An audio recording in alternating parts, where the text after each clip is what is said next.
There was once a man who never wrote a single word, never posted a status, never launched a podcast, and definitely did not have a social media account. Yet his name gets quoted as often as Buddha, Jesus, and Elon Musk combined. That man, Socrates. But do you know who racked up the views for him? Plato, the guy behind the scenes. Screenwriter, director, producer, and the captain of all things content.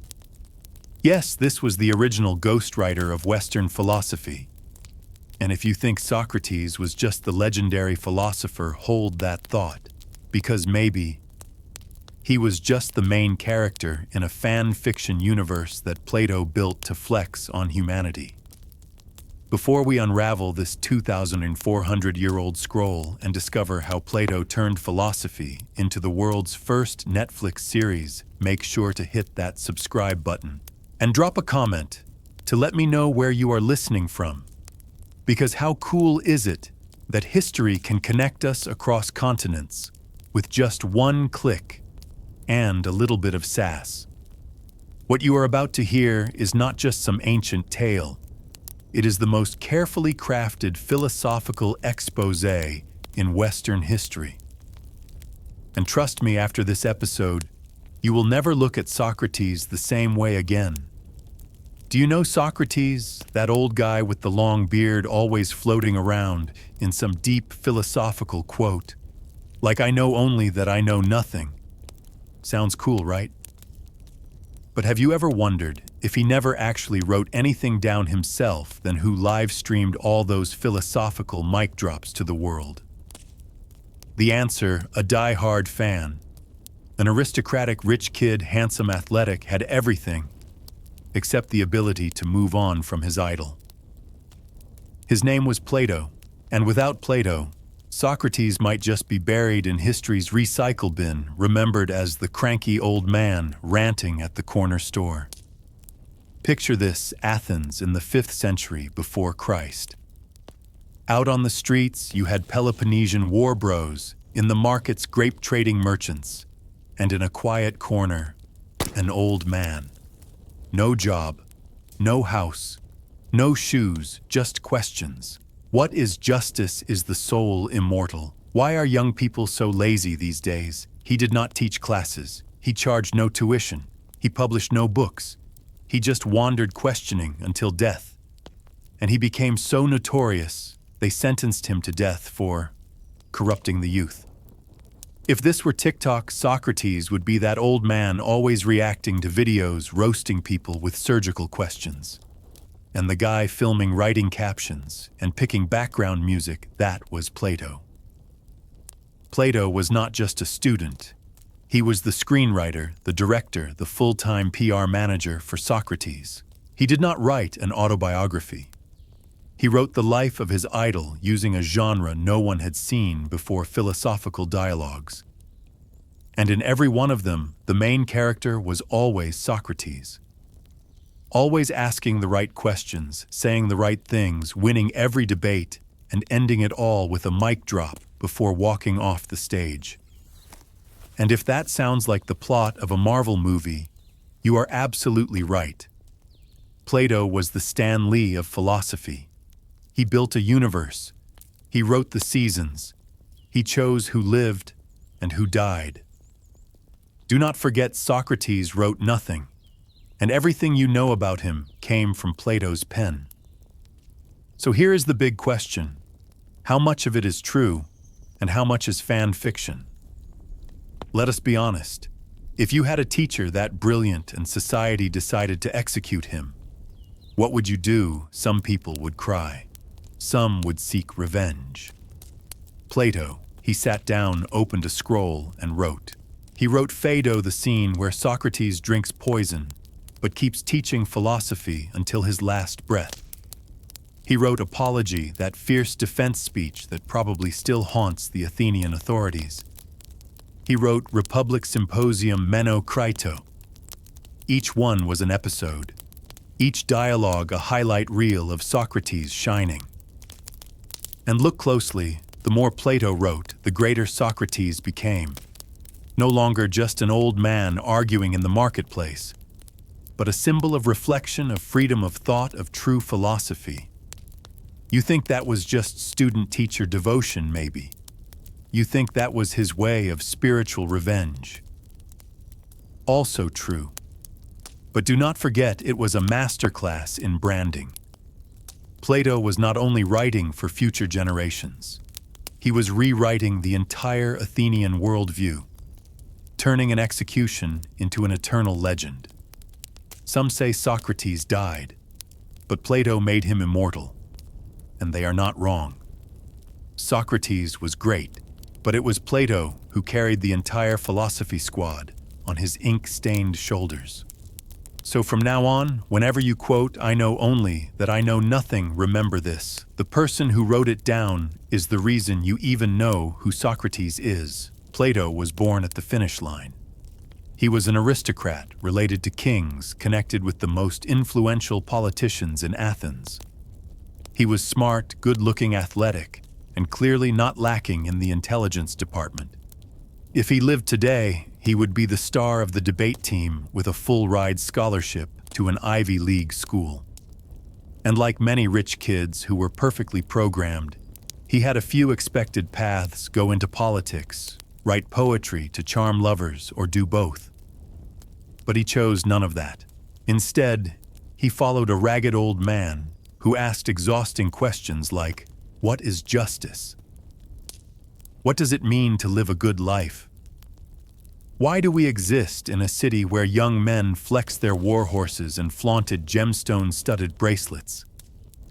Plato was captivated by a barefoot wanderer with messy hair who spent his days roaming the marketplace, giving free philosophy talks. People looked at Socrates with suspicion. Plato looked at him the way a fanboy sees his idol in real life. Not blind worship, but a deep attraction to logic and intellect so strong that he saw all of Athens's contradictions as nothing more than case studies. You have to understand, Plato was only in his early 20s. The world was wide open. Politics, glory, wealth, he could have had it all. But when he heard Socrates ask, "If you can control a whole city but have no idea what justice is, how are you any different from a blind man steering a chariot?" his entire mental operating system rebooted. From that moment, Plato left politics, followed his teacher into philosophy, and began a path no one else dared to take. They became a strange pair. Socrates, who never taught in the traditional way, but instead interrogated people to their emotional core. Plato, who unlike most students who would get mad, walk away, or shut down, became even more drawn in. It is fair to say Plato was not a student. He was a recorder.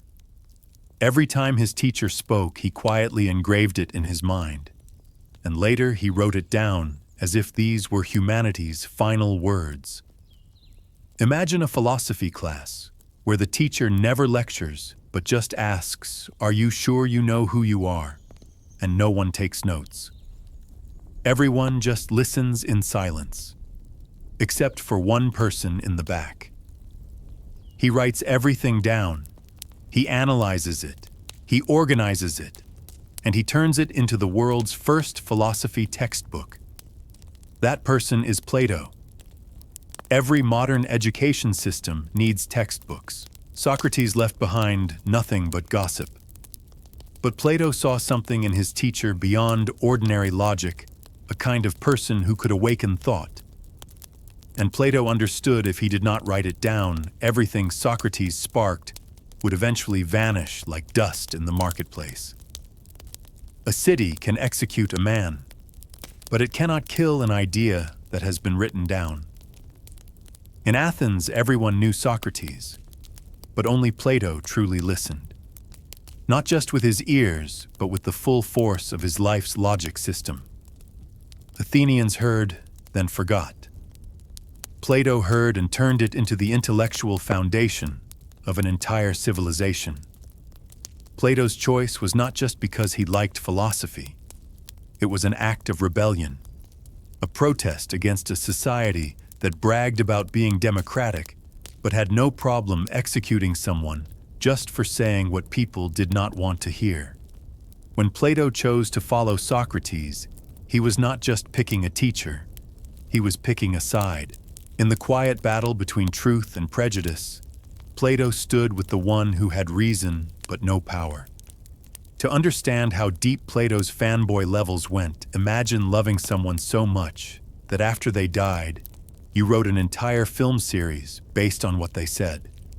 Not just one film, dozens of episodes. Each one making that person more complete, more profound, more immortal. You do not just want people to know who that person was.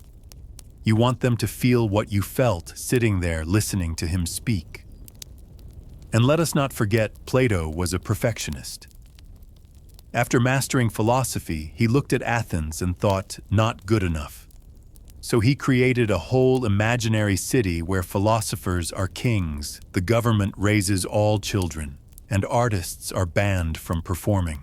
A society unlike any other, but one that makes you pause and ask, what if this was real? It reads like a utopia with a built-in warning, something straight out of a classical era Black Mirror. But all of that, the ideals, the imagined city, the philosophical republic, began with one very simple choice: to sit down and listen to an old man asking random questions. Plato did not follow his teacher to become famous, not for knowledge, but because he saw that some questions are worth spending your whole life chasing. And if anyone had the patience, the intellect, and the heart of a true fan to record that journey, it was Plato. When you see an aristocratic young man give up all his privilege just to study philosophy with someone who taught nothing except how to doubt, that is not just education. That is faith, not blind faith, but the kind of belief you place in the only thing that never betrays you, thought. And in the philosophical universe of Athens, that was the scene in the year 399 before Christ. Socrates was sentenced to death. Not by sword, not on a battlefield, but in a courtroom right in the heart of a city that proudly called itself the cradle of free thought. The charges corrupting the youth of Athens and not worshiping the city's gods. But really it was because he said what society did not want to hear and refused to shut up about it. If this were Hollywood, it would be one of those roles that make you both love and rage a grumpy old man standing against the whole system, armed with nothing but philosophical questions. Plato witnessed the entire trial. Sitting quietly, not speaking, not protesting, unable to do anything, just watching his teacher, the man who had changed his entire life, being condemned to death by the very people who called themselves free citizens. And that death was not dramatic. There were no screams. Socrates calmly drank the poison himself. And before dying, he kept teaching about the soul, about immortality, about how death was nothing to fear. Plato describes it like a slow-motion scene. Socrates lays down. His legs begin to go numb. His breath slows, and then silence. A death that was deeply philosophical, incredibly peaceful, but also heartbreakingly cruel. And just like that, Plato, only 28 years old, lost his teacher, the guide, the man who lit up the entire universe in his mind. But instead of seeking revenge, instead of diving into politics, Plato did something no one expected. He picked up a pen and began to write. But Plato did not write a memoir. No weeping, no sentimental tribute. No Socrates, his life and legacy. Plato wrote dialogues, philosophical conversations like reconstructed documentaries, but always starring Socrates, always brilliant, always sharp, always right, and still alive. The very first piece was Apology, Socrates' defense speech in court. It opened with a philosophical plot twist: I know that I know nothing, and that makes me wiser than those who think they know everything. Yes, he defended himself by admitting he knew nothing. That was Socrates. And that was how Plato launched an entirely new kind of literary universe. And do not get it twisted, Plato was not just recording his teacher's words. He turned Socrates into a legendary character, literally the pop culture icon of ancient philosophy. Each book was a spin-off episode. Crito Socrates refuses to escape from prison out of respect for the law, even if the law was wrong. Phaedo Socrates discusses the immortality of the soul right before he dies. Symposium Socrates crashes a drinking party with a deep take on love. In every story, Socrates does not come off as just a man. He becomes the ideal image of a philosopher, poor but dignified, dying without fear, sentenced to death, but holding on to absolute moral clarity. With writing that was logical yet dramatic, Plato did the impossible. He turned a man rejected by society into someone the entire world would someday bow down to learn from. This was not just philosophy. This was fan fiction. Philosophical fan fiction. If that sounds strange, imagine this. You idolize someone. They die. You rewrite their life not to retell it, but to complete it. You place them in new situations and let them say the things you believe they would say. You keep them alive, keep them inspiring in the world you create. That is exactly what Plato did. But he did not stop at fan fiction. The more he wrote, the more he used Socrates as a vessel. Socrates became the speaker, but the scriptwriter was Plato. From personal ethics to theories of government education, the soul, morality, love. As time went on, the Socrates in Plato's books no longer sounded like the real Socrates. He started saying things that only Plato would have thought of. But you know what? No one objected. No one questioned it. No one demanded fact checks, because everything they knew about Socrates came from Plato. A new question emerged. Was Plato recording Socrates? Or was Plato just speaking through him? It was like a Hollywood screenwriter rewriting the dialogue for an actor who had already passed away. You still hear the same voice, feel the same emotion, but the script is entirely new. In the history of philosophy, this was a masterstroke. No one had done it before Plato. No one dared do it again after him. It is as if he invented an entirely new genre philosophy in screenplay form. Not dry lectures, not abstract theories floating in the clouds, but conversation, conflict, tension, questions, and characters. Plato made philosophy entertaining. And because of that, he brought philosophy, something once reserved for a few elites, into the hands of centuries to come. No lesson plans, no PowerPoint slides, just conversations so vivid it feels like you are right there watching Socrates debate in front of you. Plato did not just defend Socrates. He did more than that. He immortalized him. In the philosophical universe, Socrates is the icon, but it was Plato who built the pedestal, with fan fiction, with intellect, and with the unwavering dedication of a student who knew, if my teacher dies, then at the very least what he believed in must live.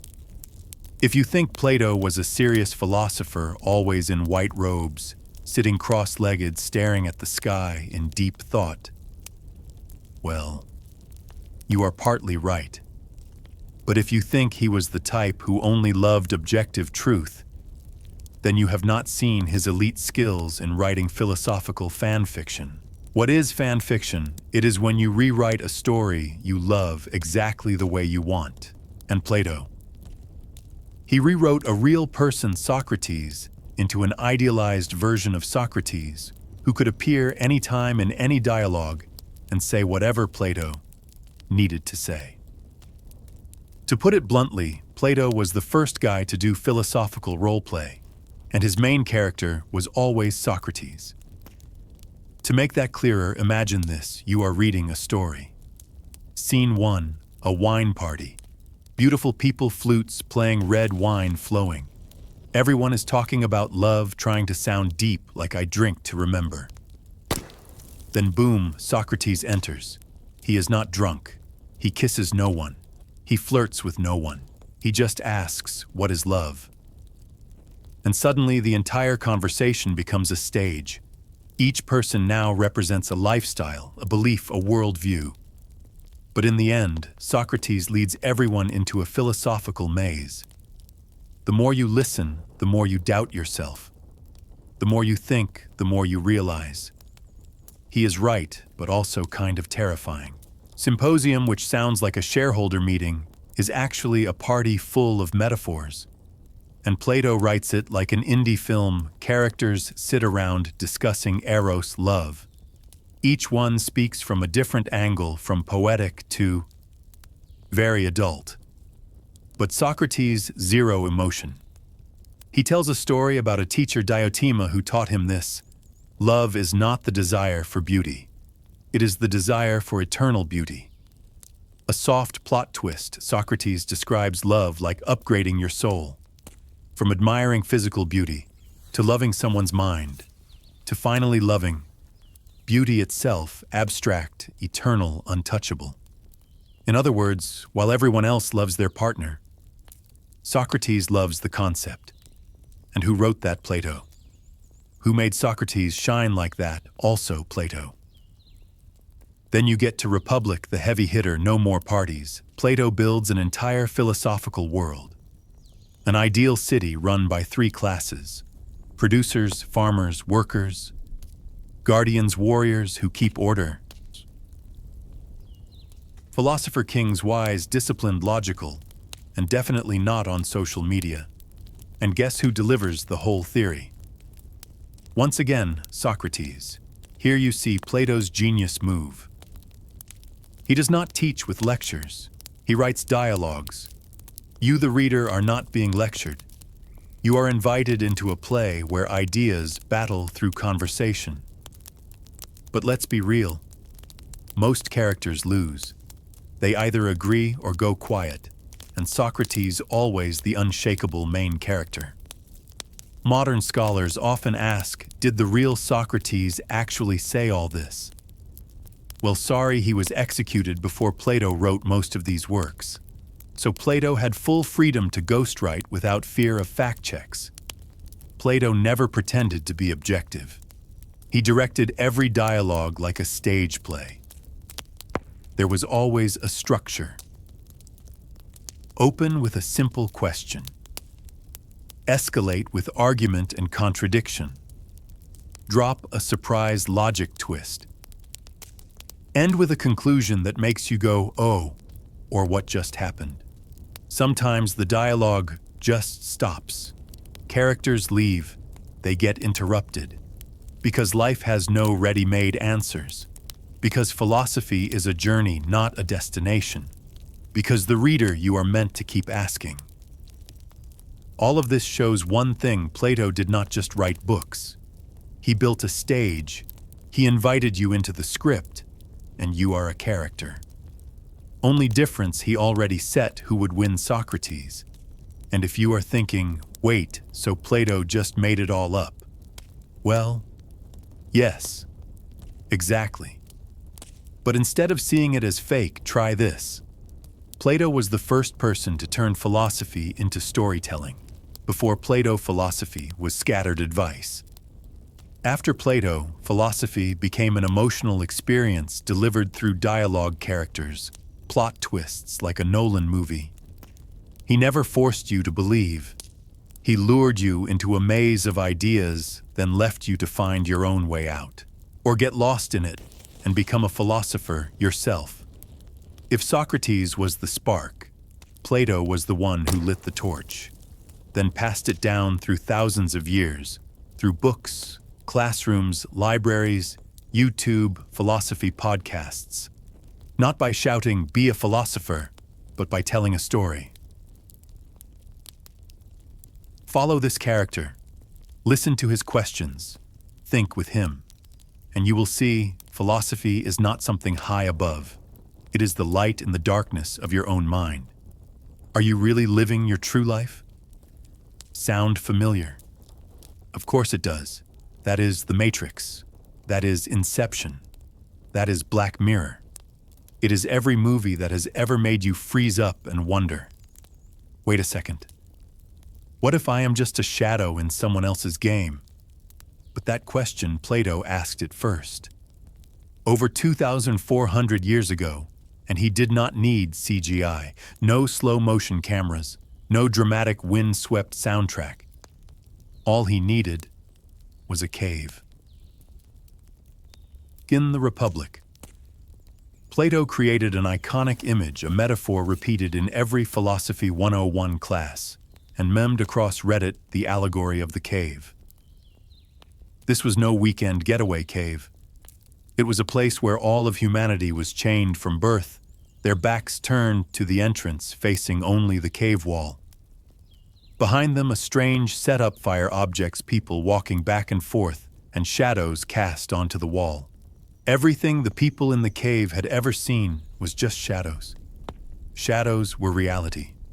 Shadows were truth. Shadows were the standard. Then Plato asks, what if someone got unchained, turned around, and for the first time saw fire and real objects? What would happen? At first, it would hurt their eyes. They would be shocked, confused. They would not believe what they were seeing. And if someone dragged them out of the cave up into the sunlight, they would hate it. Too bright. Too weird. Nothing like what they had known.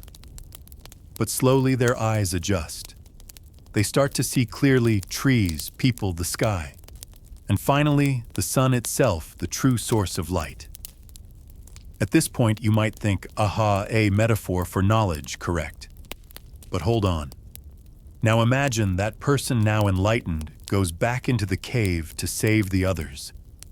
He tries to explain, you are only seeing shadows. The real world is out there, and their reaction, they laugh at him. They think the light ruined his eyes. And if he tries to untie them, they will kill him. Sound familiar, Socrates? Executed for corrupting the youth, or more accurately, for trying to pull people out of the cave. You see, Plato did not write about a cave for fun. He encoded the entire story of his teacher's life into one haunting image. The cave represents society. The chains represent prejudice. The shadows represent media education, public opinion, basically ancient TikTok. The prisoners represent all of us. The one who escapes represents the philosopher, and the light, it represents the truth. This is not just a metaphor. It is a slap to the face of humanity. Plato says it directly, we live in illusion, and most people will reject the truth if it is too different from what they are used to. He saw the world with hacker eyes before the concept of the system even existed. And to him, philosophy was not about academic scores. It was about saving you from the wall where you are still watching shadow puppets. But he does not stop there. Plato ends with a dark mode warning. The one who has seen the light and returns to the cave will be harmed. And if he speaks the truth, he will be destroyed. This is not just theory. It is a psychological map for anyone who has ever questioned the world. From Galileo to Copernicus, from scientists to social whistleblowers, they are all those who left the cave and were stoned by the crowd still inside. You might be thinking, wait, so should we even leave the cave or just stay in and avoid the hate? Plato does not give a clear answer. He only shows you the cost of truth. And by asking the question, he invites you to decide, who will you be in the cave? Someone chained for life? Someone half awake, half asleep? Or someone willing to suffer in order to see the light? Plato's cave metaphor does not age. In fact, it becomes more relevant with time. Swap the shadows on the wall for your newsfeed. Swap the sunlight for unfiltered truth. And the person hated for speaking truth is anyone posting an unpopular opinion online. Plato wrote for Athens. But it feels like he was writing for Twitter in 2025. But remember, Plato did not write this to make you despair. He wrote it to remind you the door is always there. But you have to choose to walk out. And if you are someone who has stepped out of the cave, do not expect a standing ovation. But you will see the real world. And you will never look at shadows the same way again. You hate politics, so did Plato. You think elections are full of drama where people talk big but act like fools. Plato felt the same. But unlike most people who rant on social media, Plato wrote an entire book about it. Republic, basically, How to Fix Society for Dummies, ancient edition, around 380 before Christ. Only Plato did not ease in with soft suggestions like, we should consider some reforms. No. He dropped a philosophical bomb with one bold proposal: the world will only improve when philosophers become kings, or when kings become philosophers. And just like that, for the first time in human history, the idea of an intellectual dictatorship was officially put on the table. Plato did not believe in democracy, not because he hated freedom, but because he had watched democracy kill the person he respected most: Socrates. Socrates was not executed by a tyrant. He was sentenced by a jury of regular citizens elected by the people of Athens. They were the voice of the people, and they voted in unison, give the old man the poison. Plato saw this and concluded, giving power to an uneducated public only leads to mutual destruction. So he began to build an ideal system, not democracy, not monarchy, not aristocracy, but philosopher rule. In Republic, Plato did not write like a wise old sage. He wrote like a game designer. He created an imaginary city called Callipolis with a rigid social structure that was extremely detailed, logically consistent, and honestly kind of terrifying if you look closely. All of society was divided into three classes. 1. The producers, farmers, craftsmen, merchants. 2. The guardians, trained warriors, protectors of order, forbidden from owning property. 3. The philosopher kings, the elite among elites. Lifelong scholars, no romance, no money, no drama, just thinking and making decisions. Sounds like Hogwarts with 3 houses, close enough. Except in Hogwarts, you get to choose your house. In Plato's city, you are assigned your class based on the metal in your soul. If you are born with an iron soul, you are a laborer. Silver soul, warrior class. Gold soul, philosopher, the top-tier elite. And sorry, no ranking up. Plato did not believe in upward mobility. He believed that everyone had a natural essence and society would only be stable if each person did what they were born to do. But the highest point of his system, the ultimate goal, was philosopher rule. Plato defined a philosopher not as someone mumbling into a book, but as someone who had seen beyond the cave. Remember the earlier metaphor, someone who could tell the difference between shadows and truth. Someone not tempted by power. Someone who does not want to rule but must out of duty to truth. Sounds heroic. Also sounds kind of contradictory. Because think about it, if the smartest people do not want power and the people who crave power are not smart enough to handle it, then who should lead? Plato answers.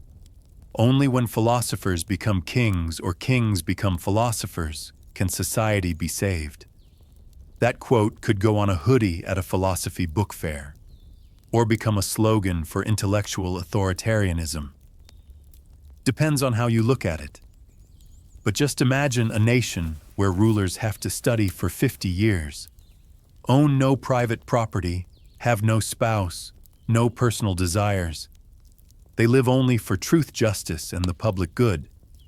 Sounds like a political AI robot. A president trained on 100 million hours of classical philosophy, who only knows logic, no lies, no corruption.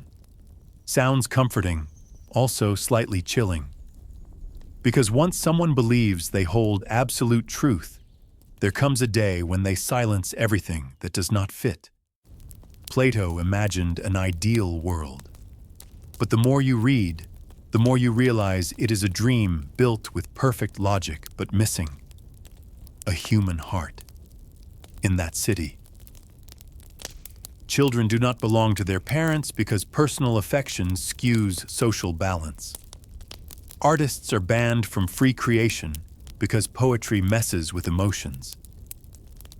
Even warriors are forbidden from watching sad plays because crying weakens the will. You get it. This is not a place to live. It is a place to operate. Still, you have to admit Plato was not sneaky about it. He was direct, clear. He explained every decision with full logic and reasoning. He did not throw shade at society and run away. He built an entire system of thought, with structure layers and a complete storyline. No wonder Republic is still taught worldwide to this day. Not because everyone agrees with Plato, but because he dared to ask the questions no one else would. If people are not wise enough to govern themselves, then who should govern them, and how can we be sure they will not become corrupt? Plato was not against freedom. He just did not trust a crowd without philosophy to guide a nation. He did not deny emotion. He just believed too much emotion makes us lose direction. And if someone has the strength to stay rational, to resist ambition, to see the light outside the cave, then Plato believed that person must take responsibility for the world. The final question is, would you want to live in that world? A world where everything makes sense but nothing happens by chance. Where everything is correct, but no one is allowed to be wrong. After designing an imaginary city where philosophers rule, citizens live like AI-powered Sims, and artists are basically banned from society, you would think Plato would kick back, retire, play the lyre, and write sarcastic poetry about Athens. Wrong. Plato did not stop at ideals. He rolled up his sleeves and built something to bring those ideals to life, a school. But not just any school. There were no blackboards, no math literature gym schedule. This was the first place in human history where philosophy was taught like a mental sport. The name of the school, the Academy, Plato's Academy. Sounds simple, but do not be fooled. This was the ancestor of every modern university, from Harvard to Oxford, from Yale to that one deep philosophy class on YouTube. Founded around 387 before Christ, just outside Athens, tucked between groves and temples, Plato created a space where humans could come together and ask. No need to be royalty, no need to be a soldier. All you needed was a mind, and the willingness to question everything you thought was obvious. Picture it like this: no teacher giving long-winded lectures, no students drooping over notebooks. Everyone sat in a circle, discussing, debating, pushing each other's logic. Someone says justice means doing good. Another replies, and who gets to define what is good? The conversation flows from law to ethics, from psychology to political theory. No right answers, only deeper and deeper questions.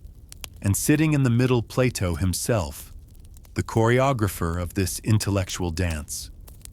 If Harvard teaches you how to lead others, Plato's Academy taught you how to lead your own mind. Admissions requirements, no resume, no GPA, no SAT scores. Just one brain willing to be cracked open and rebuilt from scratch. Here there was no introduction to philosophy course, because everything poetry, astronomy, mathematics, ethics, politics was placed under the microscope of reason. And do not assume studying here was peaceful. It was exhausting. Because instead of being handed the right answer, you had to dig, question, and argue with yourself.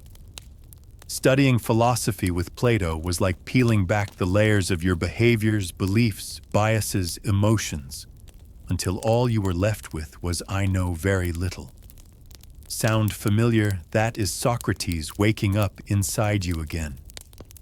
Plato did not just teach, he trained. He trained students to become ideal citizens, or at least people not easily fooled by shadows on the cave wall. Hey there again, cave metaphor. He trained them to see the world not with emotion, but with logic. Not with personal belief, but with structured analysis. And do you know the most famous student to come out of the academy, Alexander the Great?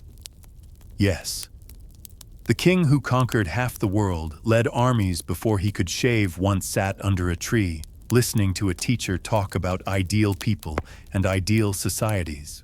Plato did not teach Alexander directly, but his star student Aristotle did.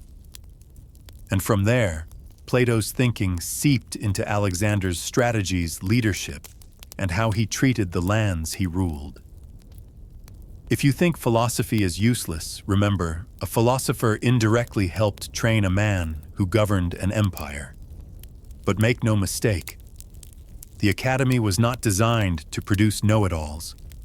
Plato did not believe in encyclopedic knowledge. He believed in depth, understanding the essence. You did not need to know 100 geometry formulas.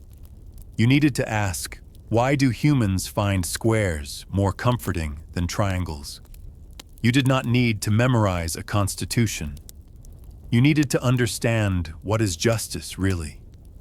You did not need to analyze 100 poems. You needed to ask, should art elevate emotion or control it? And somewhere in the middle of these debates, something magical happened.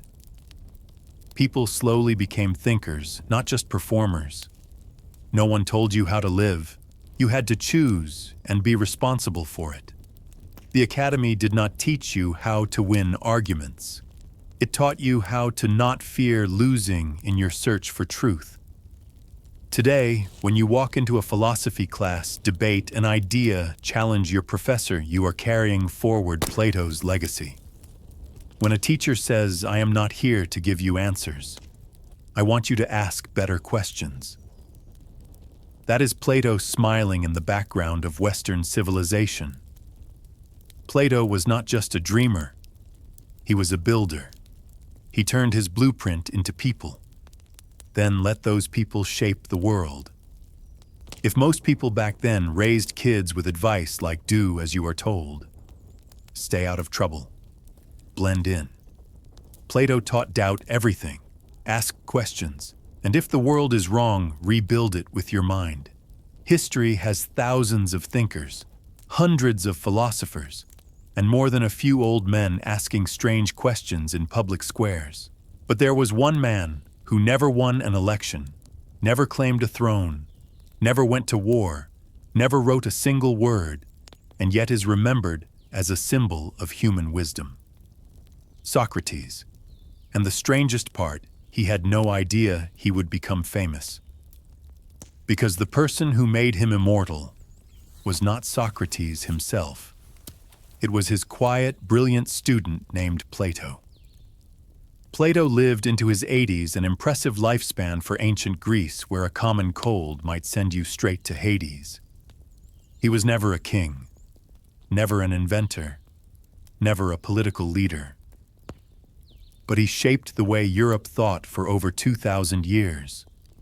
Not through power, but through words. Not through propaganda, but through conversation. Not through manipulation, but through a character, Socrates. Across dozens of works and hundreds of thousands of words, Plato never made himself the main character. He stayed in the shadows. Like a veteran stage director, he always kept the spotlight on someone else, and the script always began with a question. In every one of his dialogues, Socrates was the star.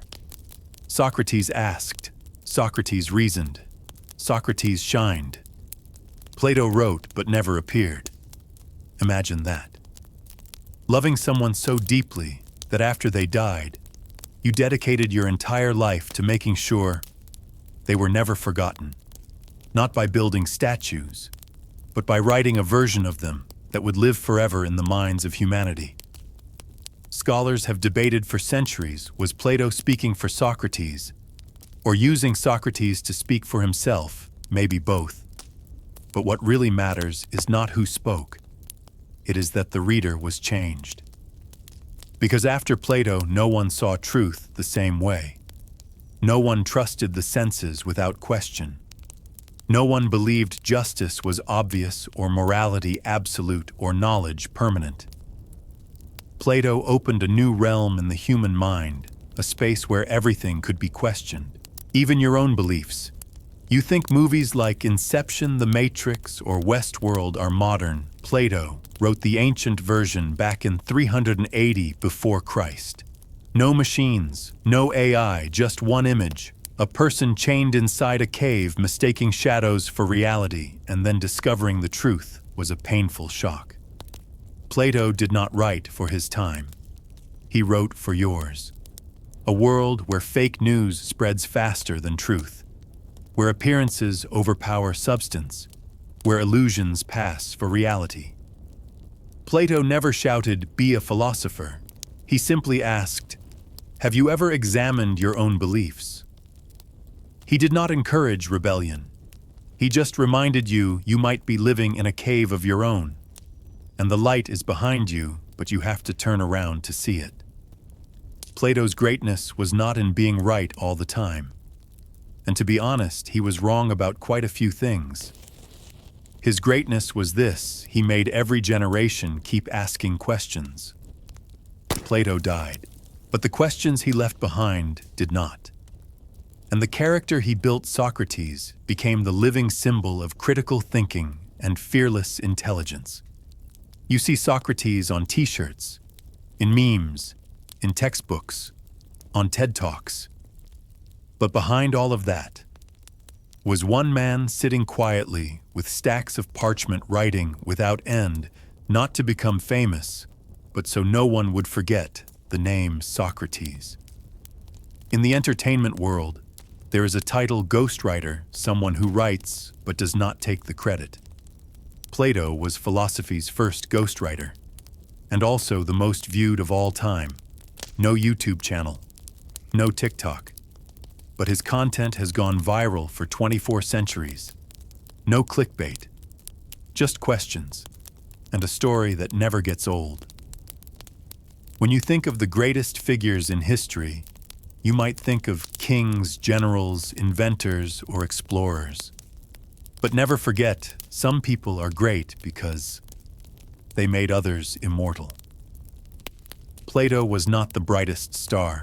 He was the one holding the spotlight, keeping it shining on Socrates for millennia. You can live a loud, dramatic, brilliant life.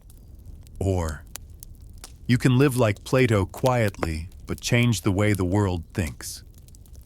And if you have ever asked yourself, am I truly living? Is there something behind the wall I always believed was the world?